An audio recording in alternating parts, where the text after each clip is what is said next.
You felt it. Time is no longer behaving the way it used to.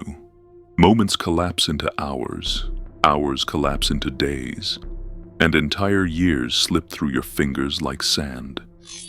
You keep telling yourself you're just busy, just distracted, just overwhelmed. But deep down, you know that's not the explanation. Something fundamental is shifting, not outside you, but inside the fabric of consciousness itself. Ancient shamans predicted this moment, not as myth or metaphor, but as a real cosmic tipping point when humanity would sense the quickening of existence. They described time turning from a calm flow into a raging river, pulling everything toward an unknown horizon. And if you are here listening to these words, it's because you already feel the current dragging at your soul. You are inside the prophecy, whether you realize it or not. But here is the truth most people never hear. This acceleration is not happening to time. It's happening to human perception. Time has not changed its speed. Consciousness has changed its density. As your awareness expands, your nervous system processes far more information per moment than it was originally designed to handle. The sensation is identical to time speeding up, when in reality your mind is simply moving faster than your old identity can stabilize. This is why you feel like reality is slipping through your hands.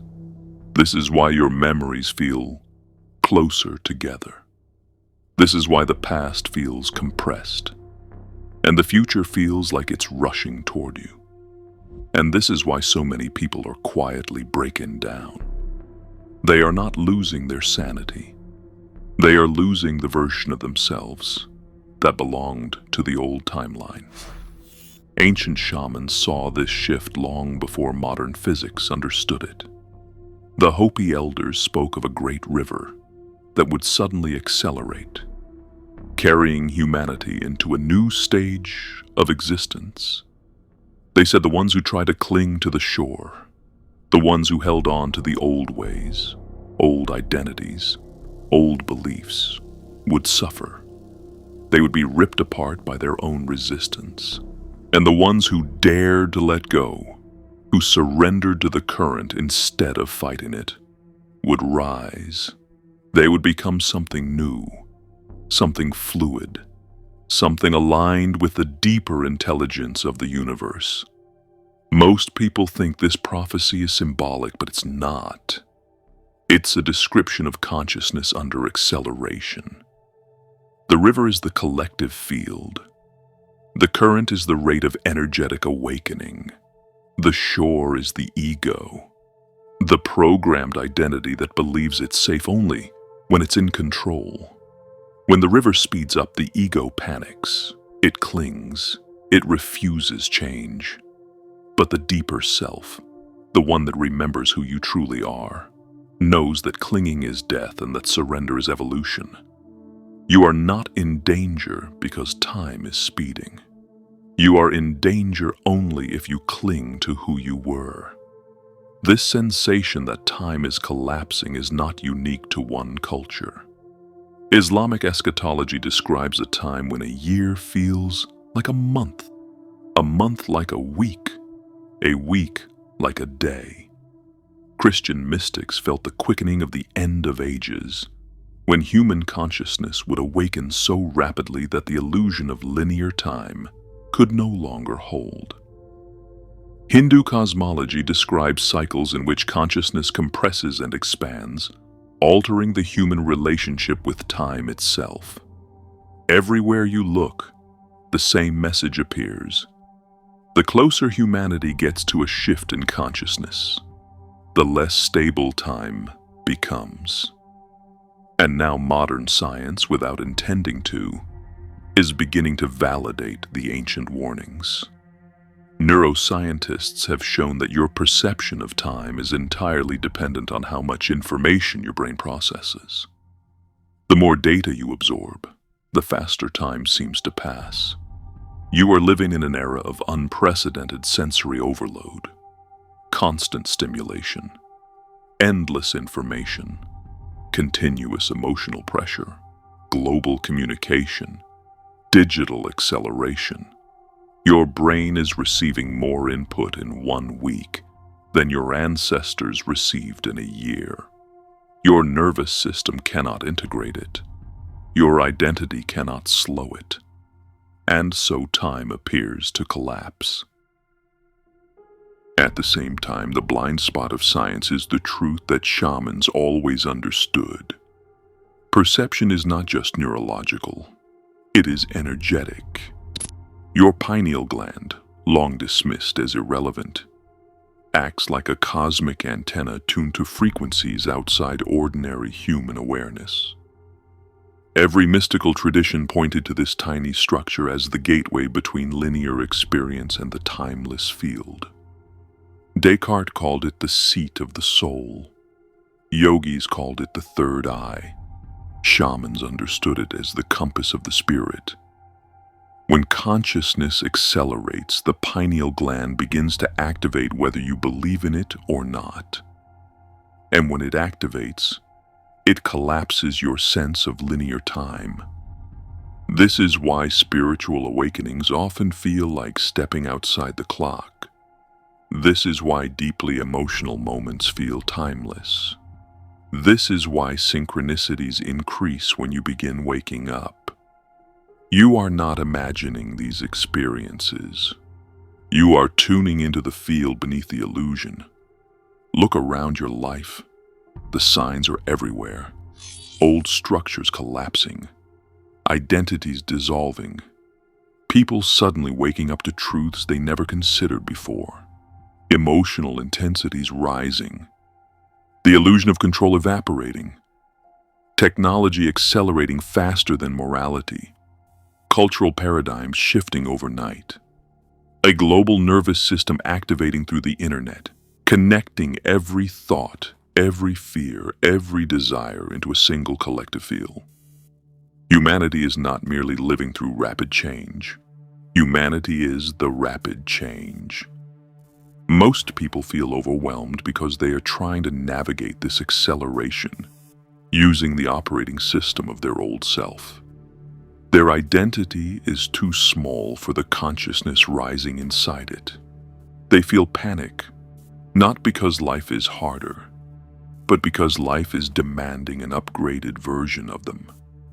When you feel like you cannot keep up, it's because you are not meant to keep up. You are meant to transform. Entropy, the scientific measure of disorder, reveals why this moment feels chaotic. The second law of thermodynamics states that entropy always increases. Complexity always rises. Systems become more chaotic over time. On a cosmic level, humanity has reached a threshold of complexity so great that our perception of the world is accelerating with it. Social systems are destabilizing, not because humanity is failing, but because the old order cannot contain the new level of consciousness. Cultural entropy accelerates the arrow of time, and the arrow of time forces human awareness to evolve.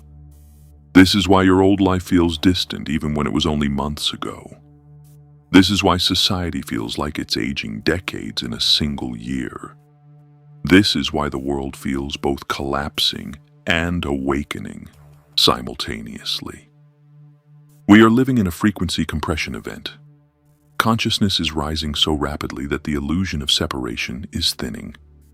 And the thinning of the illusion feels like the collapse of time. But here is the deeper truth.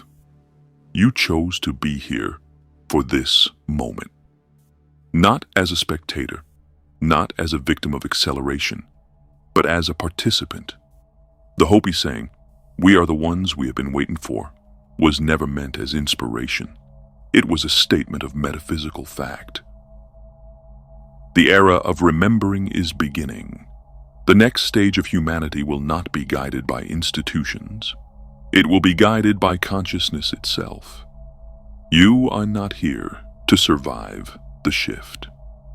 You are here to embody it.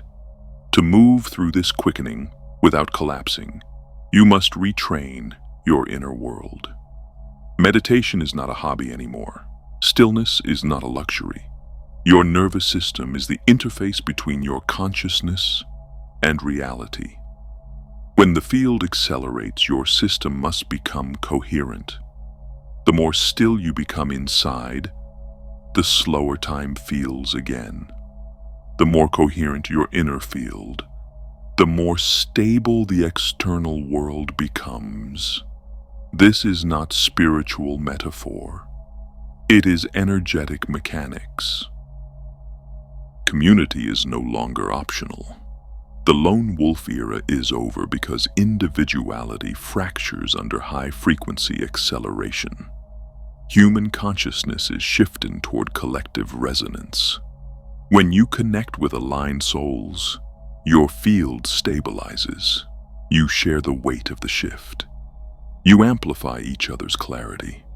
You create coherence that your nervous system cannot generate alone. And above all, you must stop clinging to the version of yourself that belonged to the old timeline. The beliefs, identities, fears, traumas, and narratives that once kept you safe are now the very things drowning you. The river is moving too fast for yesterday's self to survive. Let it go. Let it die. Let the next version of you rise. That is the only way to navigate the acceleration. You are not losing control. You are losing illusions. You are not falling apart. You are falling into alignment. You are not running out of time. You are stepping out of it. Humanity is awakening, and awakening always feels like speed, because the sleeping self collapses while the aware self expands. You are not being pushed. You are being pulled toward a consciousness that already exists inside you. A version of you that knows how to move through the river without fear. A version that does not cling, does not resist, does not drown. A version that remembers. If this transmission made sense to you, write in the comments. I feel the shift. And always remember, God is real. He is the creator of all worlds and all laws, yet he is not bound by them. He holds dominion over all, and it is he who holds the ultimate power to shape the course of your life as he wills. At the end, it is he who determines what comes to pass and what does not. In this very moment, as your thoughts align with him, know that he is watching. Ask him for guidance. Trust in his divine plan, for his wisdom and purpose transcend anything we could ever comprehend. Now, do you understand the true meaning of choice? I wish you all the best, and until next time.